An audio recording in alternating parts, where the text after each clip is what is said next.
අපි අද රැට පොලොස් එකක් හදන්න යන්නේ. ඒකට මගේ නෑනන්ඩි කපනවා හොඳ පොලොස් ගෙඩි දෙක තුනක්.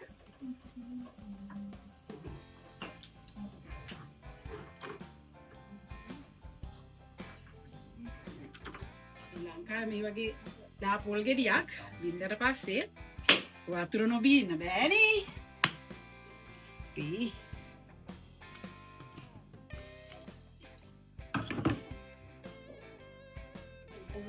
ඉතින් මදි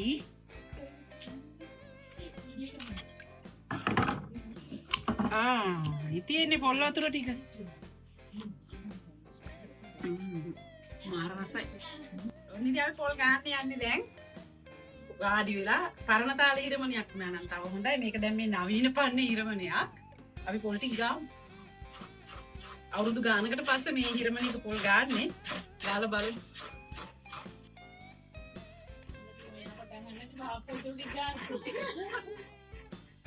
දැන් පොලොස් එක හදන්න යන්නේ. ඉතින් පොලොස් එක හදන්න ඉස්සෙල්ලාම දැන් පොලොස් ටික අපේ නෑනන්ඩි කපලා හොදලා ඔක්කොම කරලා පැත්තකින් තියලා තියෙන්නේ.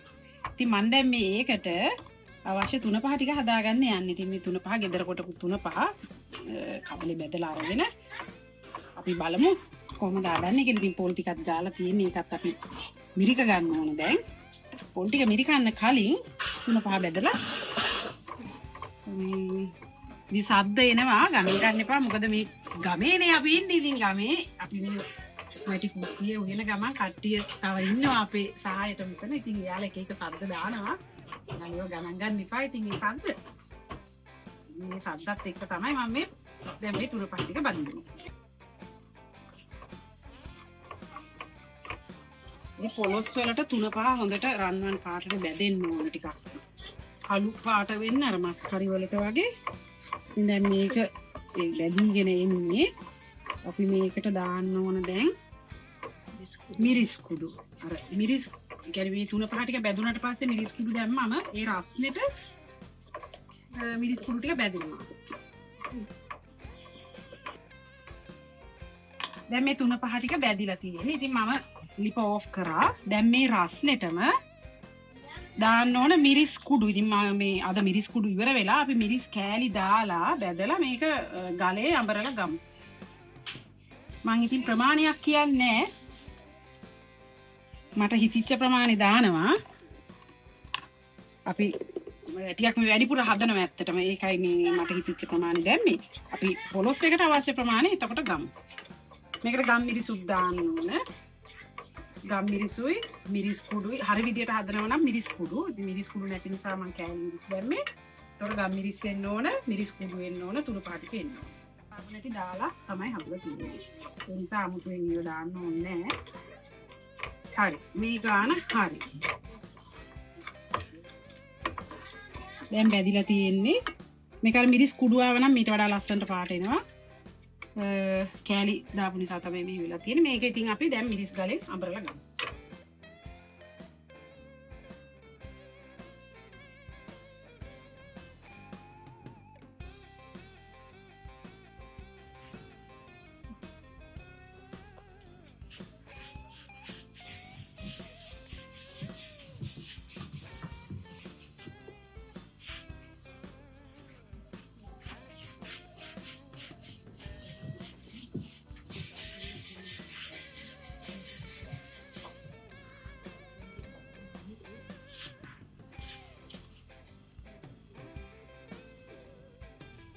ඉතින් දැන් මේ අපේ නෑනන්ඩි මේක අඹරනවා මිරිස් ගලේ.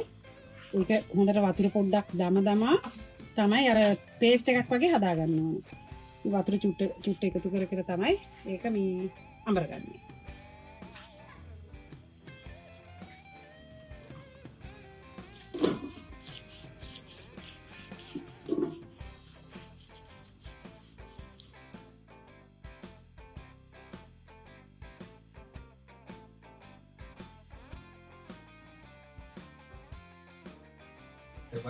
ඉතින් අපි දැන් ඔන්න පොලොස් එකට අර ගාගත්ත පොල් ටික මිරික ගන්න යන්නේ. ඉතින් මෙතන පොල් ගෙඩි 4ක් ගෑවා. අපි යහමු අපේ නෑනන්ඩිගෙන් පොලොස් ගෙඩි කීයක් ගත්තද කියලා. පොලොස් ගෙඩි කීයද? 4යි. පොලොස් ගෙඩිත් 4ක් අරන් තියෙනවා සාමාන්‍ය සයිස්. ඉතින් ඒකට අපි පොල් ගෙඩිත් 4ක් ගත්තා ගාලා. ඉතින් කට්ටිය බලයි පොල් හිඟ කාලේ ලංකාවේ අපි පොල් ගෙඩි 4ක්ම කොහොමද ගෑවේ කියලා. ඉතින් මේ අපේ ගෙදර පොල් තියෙනවා ඇත්තටම. අපි කඩෙන් ගේන්නේ නැහැ. අපිට ඒ නිසා බයක් නැහැ පොල් ගැන. අපි ඒ නිසා ඉතින් පොල් වැඩිපුර දාලා රසට කරනවා. අපි ඉතින් මොකද පොලොස් එකට තම්බලා නෙවෙයි අමු පොලොස්නේ. ඉතින් ඒකට අපිට ගොඩක් මේ පොල් කිරි ඕන. ඒ නිසා ඉතින් අපි ඉස්සෙල්ලා දැම්මේ බ්ලෙන්ඩර් එකෙත් නෙවෙයි අතේම ටික පොල් ටික මිරික ගන්න යන්නේ. ඉතින් වමත්කාරියෙක් පොල් මිරිකන්නේ.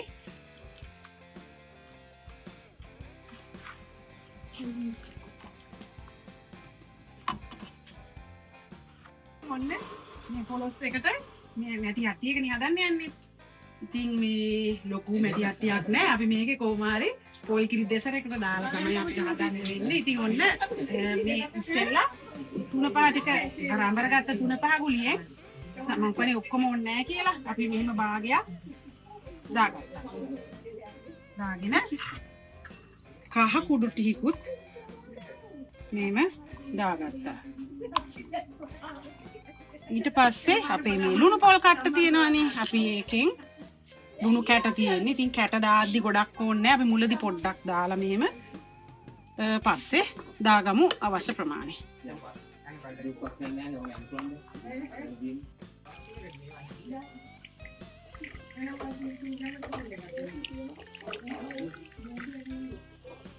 ජයසි ගෙනාපු ඇති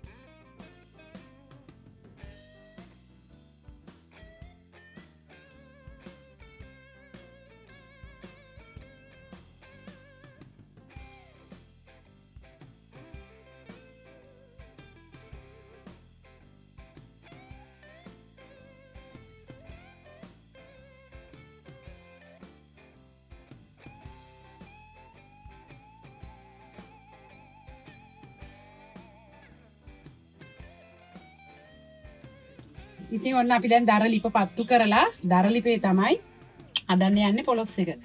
අද ඉතින් රසට පොලොස් එකක් හදලා මේ හිට නුවරඑළිය යන ට්‍රිප් එකට ගෙනියන්න තමයි අපි මේ ඉතින් පොලොස් එක හදන්නේ. ඉතින් ඔන්න හැට්ටිය ලිපේ තිබ්බා. ඕකට දැන් පොල් තෙල් ටිකක් දාන්නකෝ.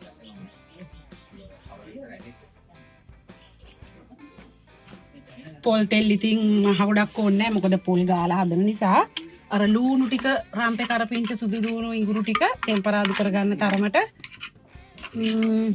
අපි පොල් කටු හැන්දක් විතර වගේ මේ පොඩි පොල් කටු හැන්දක් විතර වගේ තෙල් දාගත්තම ඇති.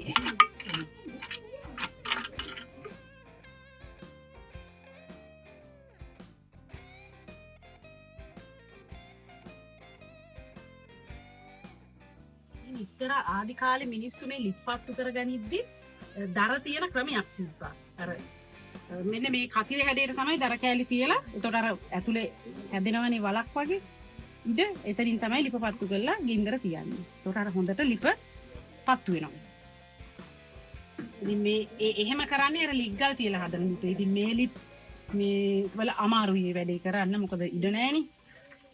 මේ ලිප් වලට ඇත්තට මේ දර ලිග්ගල් තියලා හදන ලිප් වලට වගේ ගින්දර ඕනේ නැහැ එච්චර. මොකද රස්නේ හොඳට වදිනවා මේ ලිප් වල. අපි මේකට දැන් දාගන්න යන්නේ. අපිට තෙල් තා චුට්ටක් දාන්න වෙනවා මදි තෙල්.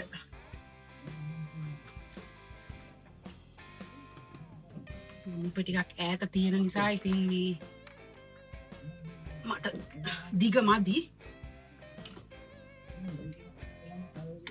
ටිකක් වුණාම අපි ඉස්සෙල්ලා දාමු සුදු ලුණු ටික. මොන සුදු ලුණු මේ පොත්තත් එක්ක තලාගත්ත සුදු ලුණු. ඉතින් පොත්තත් එක්ක සුදු ලුණු සලලා දැම්මම හරි රසයි සුවඳයි. ඉන්දිරි සුදු ලුණුයි දෙක මෙතන තියෙනවා.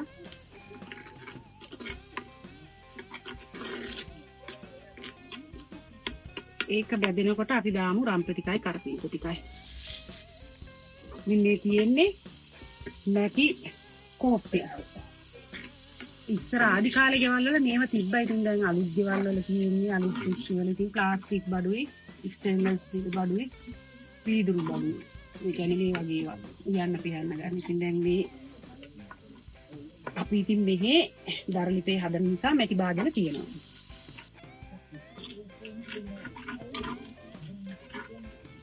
දැන් අපි ලුණු ටිකකුත් දාමු.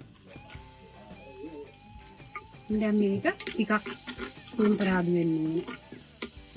ටෙම්පරාදු වුණාට පස්සේ අපි මේකට අර 3-5 දාලා 3-5යි කහයි ලුණු ගාලා හදාගත්ත පොලොස් කෑලි ටික දාන්න.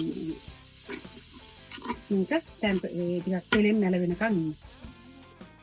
දැන් මේ ලුණු ටික ඉතින් අවශ්‍ය ගානට තෙලෙන් මැලවිලා තියෙනවා. අපි දැන් මේකට පොලොස් ටික දාමු.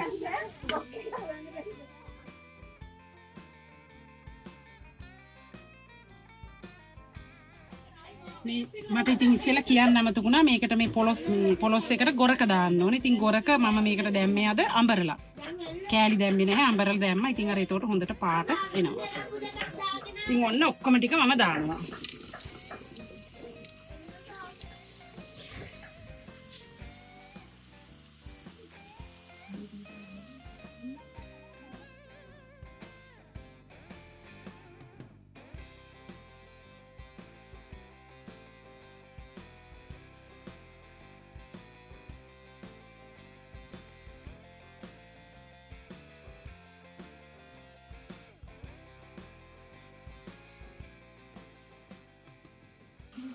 ඉතින් අපි දැන් ඔන්න මේකට දිය කිරි ටිකක් මේ ඉස්සෙල්ලම දැම්මේ. අපි තව දිය කිරි දානවා. මේ අර හට්ටියේ තිබ්බ 3-5 ටික ගන්න ඕන නිසා තමයි ටිකක් දැම්මේ.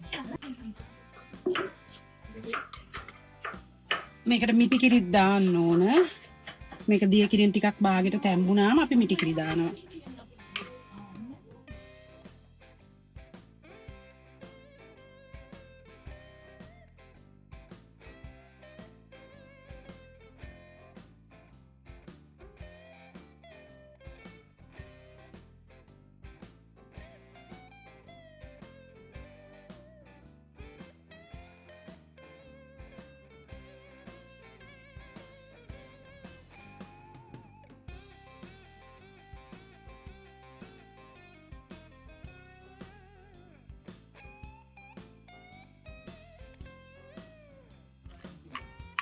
ඉතින් මේ ඉස්සෙල්ලා දිය කිරි ටික තමයි දාලා තියෙන්නේ. පොලොස් කෑලි මේ වැහෙන තරමට දාලා තියෙන්නේ. ඉතින් මේක පාට එනවා පස්සේ. තාම පාට එන්න මේක තැම්බුනේ නැහැනේ.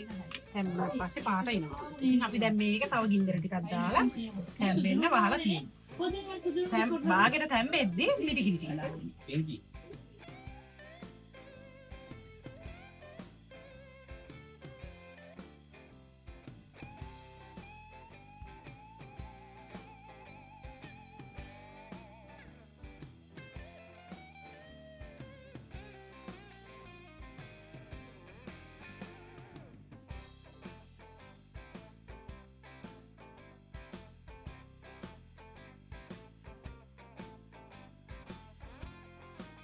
ඉතින් දැන් පොලොස් එක බාගෙන තැම්බිලා. ඒ නිසා අපි දැන් මිටි කිරි ටික දාන්න යන්නේ.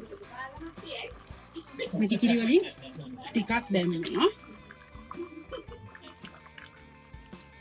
මේක තින් තාම පාට ආවේ නැහැ හොඳට.